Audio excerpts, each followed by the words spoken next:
मानव इतिहास के सबसे बुद्धिमान व्यक्ति, जो कि 20वीं सदी के प्रारंभिक 20 वर्षों तक विश्व के विज्ञान जगत पर छाए रहे। उन्होंने अपनी खोजों के आधार पर अंतरिक्ष, समय और गुरुत्वाकर्षण के सिद्धांत दिए। दोस्तों, वो इतने महान और लोकप्रिय इंसान थे कि जब भी वो बाहर घूमने निकलते तो लोग उन्हें सड़क पर रोककर उनके दिए गए सिद्धांत की व्याख्या पूछने लगते, जिसके चलते उन्होंने इस निरंतर पूछताछ से बचने का एक तरीका निकाला, जिसमें वो उन सब लोगों से कहते कि माफ कीजिए, मुझे लोग अक्सर प्रोफेसर आइंस्टाइन समझ लेते हैं, पर वो मैं नहीं हूं। दोस्तों, वो हमेशा कहते थे कि मेरे अंदर कोई खास गुण नहीं है, मैं तो केवल एक ऐसा व्यक्ति हूं जिसमें जिज्ञासा कूट कूट कर भरी हुई है। लेकिन दोस्तों, आपको जानकर हैरानी होगी कि एल्बर्ट आइंस्टाइन हमेशा से इतने बुद्धिमान नहीं थे, बल्कि उनके बचपन में तो पढ़ाई में बहुत कमजोर होने की वजह से उनको मंदबुद्धि भी कहा जाने लगा था। है ना यह कितनी हैरान कर देने वाली बात?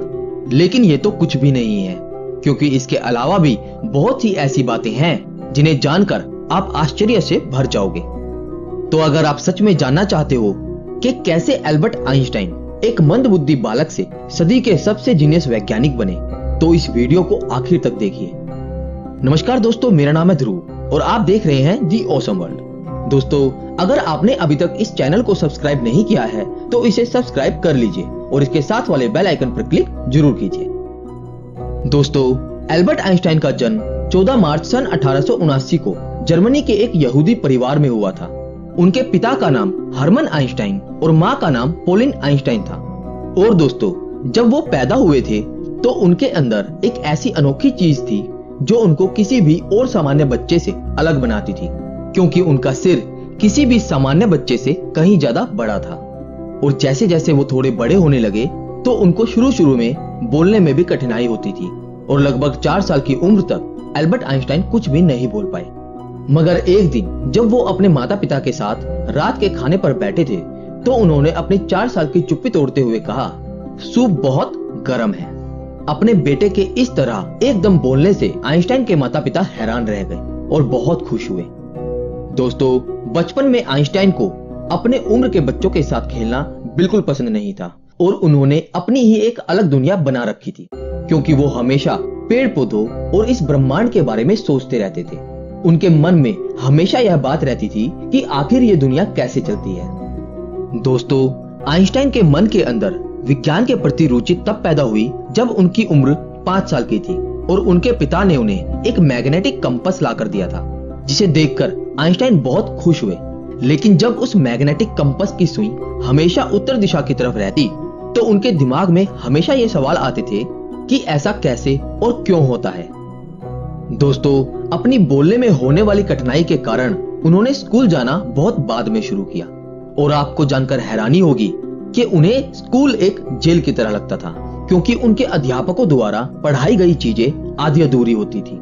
वो समझने से ज्यादा किताबी ज्ञान को रटना सिखाते थे और इसीलिए वो अपने अध्यापकों से अजीब अजीब से सवाल पूछा करते थे, जिसकी वजह से आइंस्टाइन को अध्यापकों ने मंदबुद्धि भी कहना शुरू कर दिया था।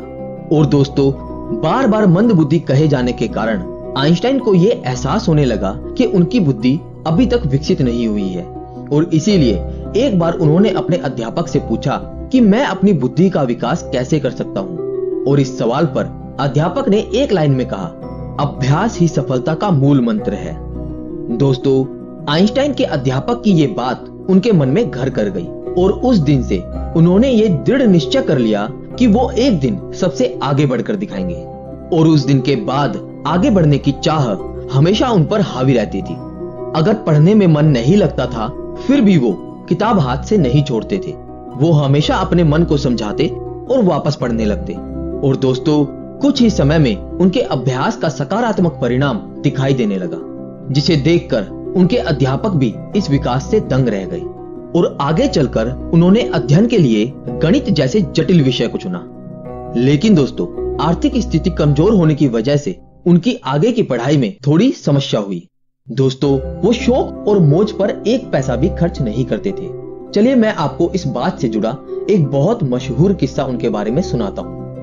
एक दिन की बात है जब बहुत तेज बारिश हो रही थी और एल्बर्ट आइंस्टाइन अपनी हैट को बगल में दबाए जल्दी जल्दी घर जा रहे थे और छाता ना होने के कारण वो भीग भी गए थे।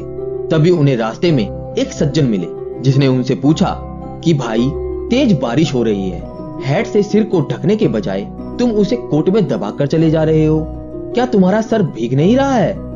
दोस्तों, इस बात पर आइंस्टाइन ने कहा, भीग तो रहा है परंतु बाद में सूख जाएगा, लेकिन हैट गीला हुआ तो खराब हो जाएगा और नया हैट खरीदने के लिए ना तो मेरे पास पैसे हैं और ना ही समय। दोस्तों, अपने कठिन परिश्रम और अभ्यास की मदद से आइंस्टाइन ने गणित और भौतिक विज्ञान में महारत हासिल कर ली।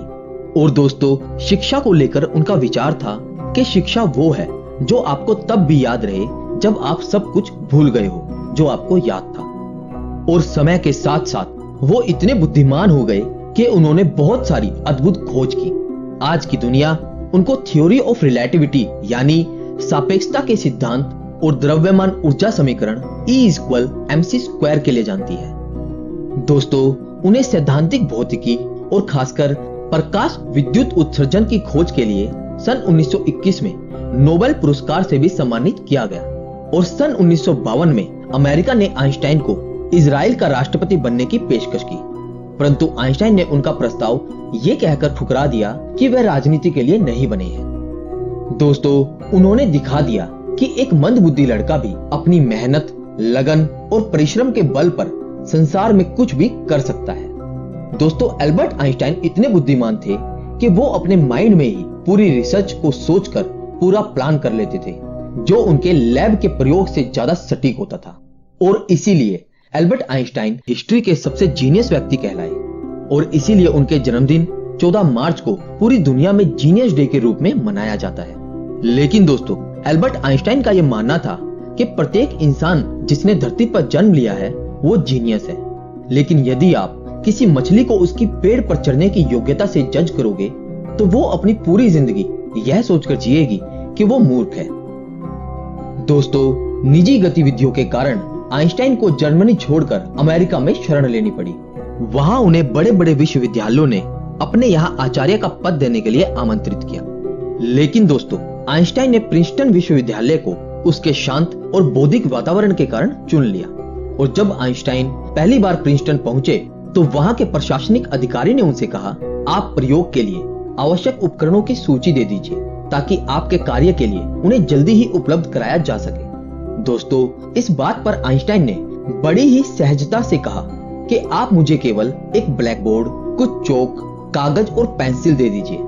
यह सुनकर अधिकारी हैरान हो गया और इससे पहले कि वह कुछ और कहता, आइंस्टाइन ने कहा, और हाँ, एक बड़ी टोकरी भी मंगा लीजिए क्योंकि अपना काम करते समय मैं बहुत सारी गलतियां भी करता हूँ और छोटी टोकरी बहुत जल्दी रद्दी से भर जाती है।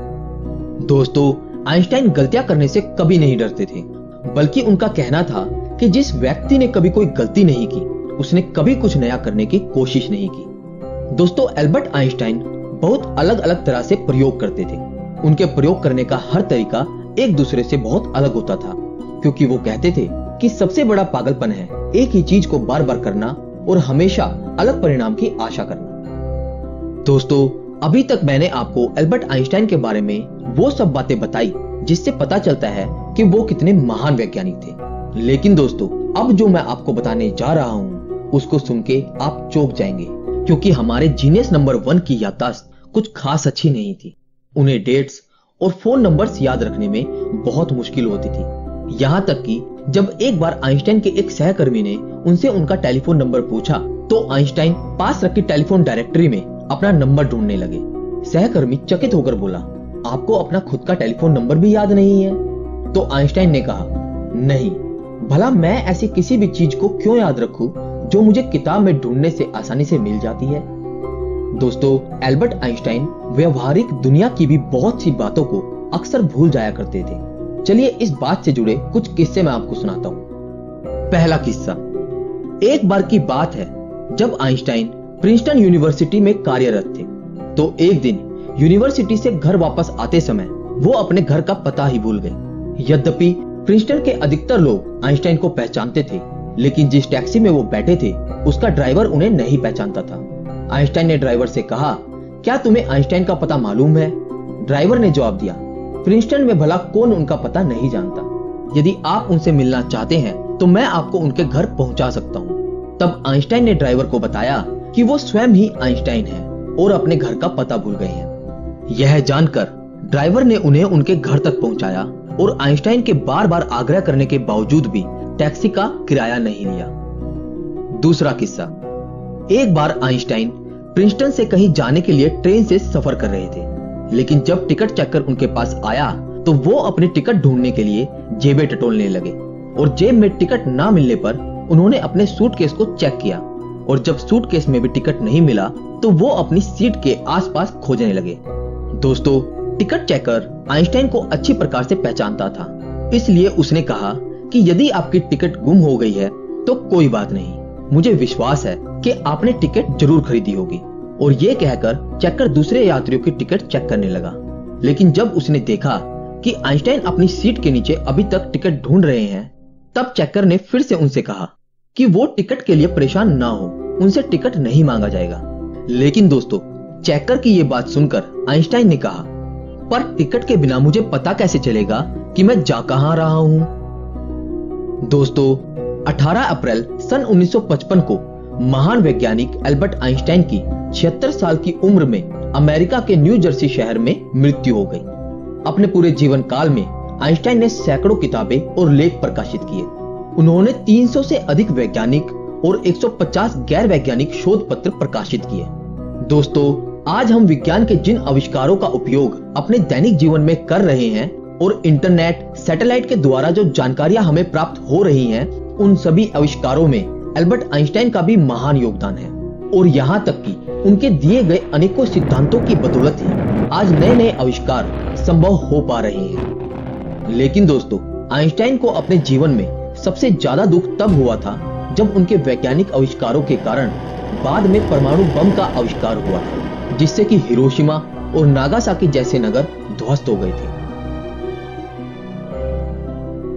दोस्तों, आइंस्टाइन की मृत्यु के बाद उनके शव परीक्षण के दौरान एक रोग वैज्ञानी ने आइंस्टाइन के परिवार की अनुमति के बिना उनका दिमाग निकाल लिया था और यह अनैतिक कार्य डॉक्टर थॉमस हार्वे ने उनके दिमाग पर रिसर्च करने के लिए किया था।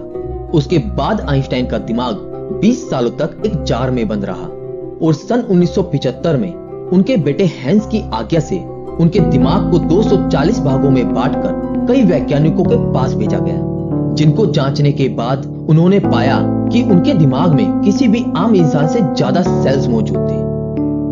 तो दोस्तों, आज के लिए बस इतना ही। और अगर आप जानना चाहते हैं थॉमस एल्वा एडिसन और शहीद भगत सिंह के जीवन के बारे में, तो हमारी इससे पहले वाली वीडियो जरूर देखिए, जिनका लिंक आपको ऊपर एंड स्क्रीन पे और नीचे डिस्क्रिप्शन में मिल जाएगा। दोस्तों, अगर आपको वीडियो अच्छी लगी तो इसे लाइक और शेयर करना ना भूलें। Thanks for watching.